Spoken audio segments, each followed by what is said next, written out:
જૂના રાતથી ચાલતો આવ્યો તો આવ્યો, પણ એમણે કમલમમાં એમણે તાત્કાલિક મિટિંગ એ કરી દીધી અને દર્શનાબેન ની માથે પાડી દીધું કે આ દર્શનાબેન કંઈક ને કંઈક આ ચૈતરભાઈ ને સમર્થન આપે છે. સાચી વાત ને? અરે ભાઈ, જે મુદ્દો છે એ મુદ્દો તમે ડાયવર્ટ ઉકેલવા કરો છો. ચૈતરભાઈ શું કરે છે, નિરંજનભાઈ શું કરે છે એની ચિંતા નથી કરવાની.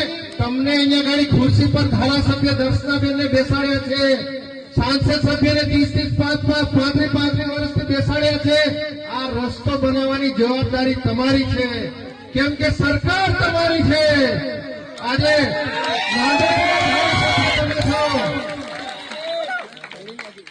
એટલે આ નેતાઓને આ ચૈતરભાઈ જે રાજપીપળા રહે છે તે રાજપીપળા રહેતા રહેતા કદાચ આ નાંદોદની વિધાનસભા પણ ના જાય એની ચિંતા થઈ ગઈ છે.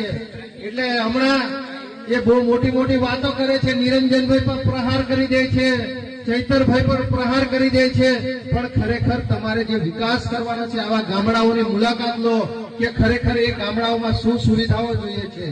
આજે આપણા લોકોને અમારા અર્જુનભાઈએ કીધું કે 5-10 લાખ રૂપિયાના કાર્ડ તો બધાને આપી દીધા. આયુષ્યમાન કાર્ડ છે ને બધા પાસે? આયુષ્યમાન કાર્ડ છે ભાઈ? એ કઈ કઈ હોસ્પિટલમાં ચાલે છે નર્મદા જિલ્લામાં? જરા કહેશો મને? હશે ચાલે છે?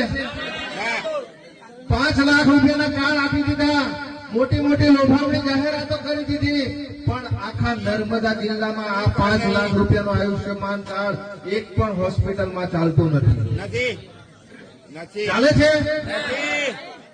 આજે ડેડિયાપાડાનો વ્યક્તિ હોય કે સાતપાડાનો હોય કે આપણા રાયપરાનો વ્યક્તિ હોય, કોઈને સાપ કાઢી ગયો હોય, એ ભાઈ રસ્તા પર એક્સિડન્ટ થયું હોય, કોઈ દવા પી લીધી હોય, કોઈને કેન્સર જેવી ગંભીર બીમારી થઈ હોય, એ લોકો અહીંયા ગાડી રાજપીપળા સિવિલ હોસ્પિટલમાં જાય છે અને ત્યાં ફક્ત પાટાપિંડી કરી અને એમને બરોડા રેફર કરવામાં આવે છે.